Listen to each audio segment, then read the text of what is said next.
Assalamualaikum warahmatullahi wabarakatuh. Om Swastiastu, Namo Buddhaya, salam kebajikan bagi kita semua. Yang terhormat Ibu Rohmawati Kusumaning Tias selaku dosen pengampu metodologi penelitian kelas akuntansi 2023G dan teman-teman yang saya sayangi dan saya banggakan. Kami dari kelompok 6 akan membacakan review artikel yang berjudul Integritas Kebenaran Akuntan Publik di KAP ABC Studi Fenomenologi. Sebelum itu, izinkan kami untuk memperkenalkan anggota kelompok kami, yaitu yang pertama ada Hafsah Sahda Areta dengan NIM 142, yang kedua ada Sofia Amalia Tulkusna dengan NIM 161, yang ketiga ada Nauril Akiluna Arif dengan NIM 198, dan yang terakhir ada Karina Tria Herawati Basuki dengan NIM 205. Latar belakang dari artikel ini yaitu tingginya pelanggaran etika yang melibatkan akuntan publik, seperti manipulasi laporan keuangan dan kegagalan audit, yang menyebabkan turunnya kepercayaan publik terhadap profesi ini. Arus globalisasi dan tekanan kapitalisme mendorong akuntan untuk mengesampingkan etika demi keuntungan bisnis, mengorbankan integritas yang seharusnya menjadi landasan utama. Penelitian tentang integritas akuntan publik, terutama melalui pendekatan kualitatif, masih sangat terbatas. Oleh karena itu, artikel ini mengangkat urgensi memahami makna mendalam sikap integritas guna memulihkan citra positif profesi akuntan dan mendorong penerapan bisnis etis yang lebih kuat. Adapun tujuan dari penelitian ini yaitu untuk mengungkap bagaimana akuntan publik memaknai dan menerapkan integritas, baik dalam bentuk integritas murni yang mengedepankan kejujuran dan tanggung jawab moral, maupun integritas pragmatis yang cenderung dipengaruhi oleh tekanan bisnis dan kepentingan material. Baik, di sini saya akan menjelaskan mengenai metodologi.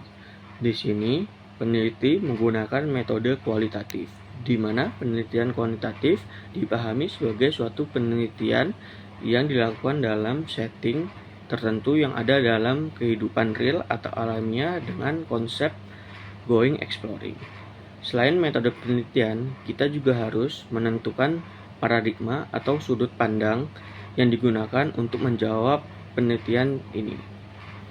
Nah, peneliti menggunakan paradigma konstruktivisme di mana meneguhkan asumsi bahwa individu-individu selalu berusaha memahami dunia di mana mereka hidup dan bekerja, mengembangkan makna subjektif berdasarkan pengalaman mereka. Selanjutnya, pendekatan yang digunakan dalam penelitian ini adalah pendekatan fenomenologis yang diperkenalkan oleh Edmund Husserl. Dengan metode fenomenologi, maka peneliti dapat mempelajari bentuk-bentuk pengalaman sosial dari sudut pandang orang atau partisipan yang mengalami secara langsung, karena penelitian ini bertujuan sebagai pencarian, penggalian, dan pemahaman atas suatu fenomena sosial, yaitu bagaimana sikap integritas yang terjadi dalam lingkungan sosial akuntan publik. Pemilihan paradigma konstruktivisme melalui pendekatan fenomenologi akan membantu peneliti untuk memperoleh makna yang mendalam dan yang sesungguhnya atas fenomena sikap integritas akuntan publik. Lalu, pada penelitian fenomenologi terdapat 3 teknik dalam pengambilan data, yaitu pertama observasi, kedua wawancara mendalam, dan yang ketiga telaah dokumen. Wawancara mendalam merupakan teknik utama dalam pengambilan data dalam metodologi fenomenologi. Wawancara yang dilakukan adalah wawancara terlibat dan mendalam dengan keseharian informan, sehingga diperoleh esensi dari fenomena yang diamati penelitian ini dan diceritakan oleh pihak yang mengalami secara langsung. Sedangkan teknik observasi dan telaah dokumen dilakukan sebagai pendukung teknik wawancara mendalam. Setelah data diperoleh, dianalisa dan ditarik kesimpulan, maka selanjutnya adalah pengujian keabsahan data dengan menggunakan teknik triangulasi. Teknik triangulasi yang dilakukan adalah teknik triangulasi sumber dan pengumpulan data, yaitu melalui teknik membandingkan data hasil pengamatan dengan hasil wawancara. Membandingkan apa yang dikatakan seseorang di muka umum dengan apa yang dikatakan secara pribadi. membandingkan apa yang dikatakan oleh orang-orang tentang situasi penelitian dengan apa yang dikatakannya sepanjang waktu penelitian. Selanjutnya, saya akan menjelaskan tentang hasil dan pembahasan. Penelitian ini menjelaskan makna sikap integritas pada akuntan publik di KAP ABC, yang terbagi menjadi dua bentuk utama, yaitu yang pertama ada integritas kebenaran murni dan yang kedua ada integritas kebenaran pragmatis. Penelitian ini itu dilakukan di KAP ABC Surabaya yang merupakan bagian dari salah satu firma akuntansi internasional besar. Fokus dari penelitian ini adalah pada akuntan publik yang bersertifikat CPA dengan pengalaman lebih dari 7 tahun. Melalui wawancara yang mendalam dengan 2 informan, ditemukan bahwa sikap integritas memiliki dimensi yang kompleks, dipengaruhi oleh nilai-nilai pribadi, lingkungan kerja, dan tekanan eksternal. Selanjutnya, integritas kebenaran murni mencerminkan sikap yang berlandaskan pada prinsip kejujuran, keberanian, dan tanggung jawab moral seperti spiritual. Akuntan yang mempertahankan integritas murni secara tegas menolak berbagai bentuk intervensi yang tidak sesuai dengan standar audit. Contohnya itu seperti pemberian insentif materi, tekanan untuk mengubah opini audit, ataupun permintaan klien yang melanggar aturan.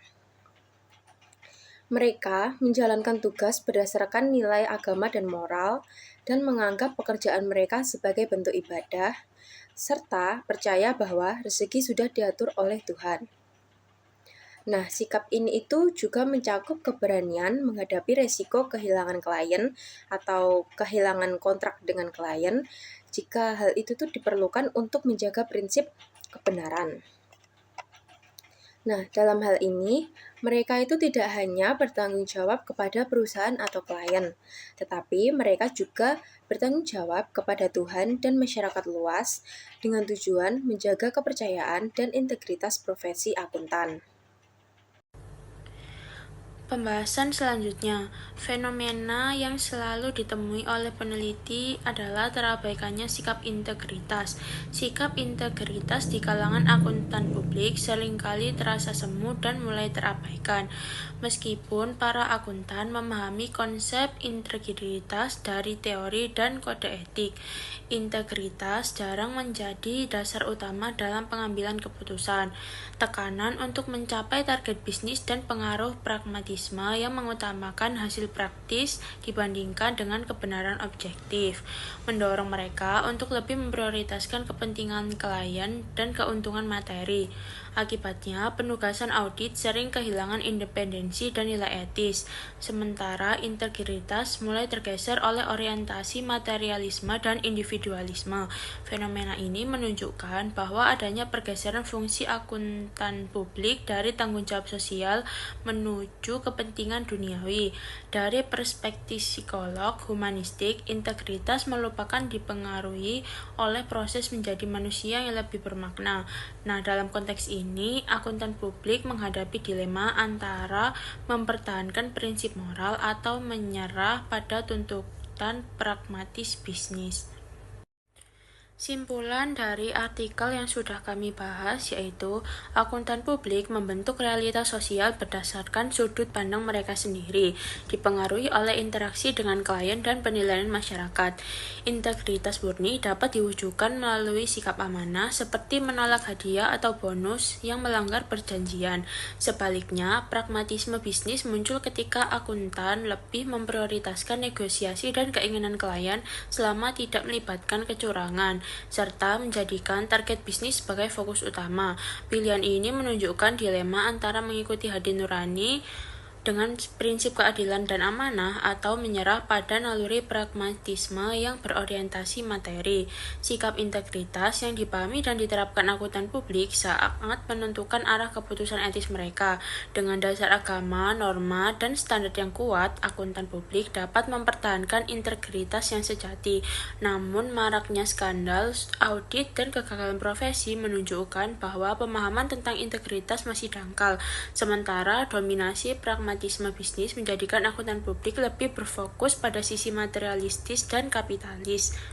Baik, itu saja review artikel dari kelompok 6. Mohon maaf bila ada kekurangan atau kesalahan.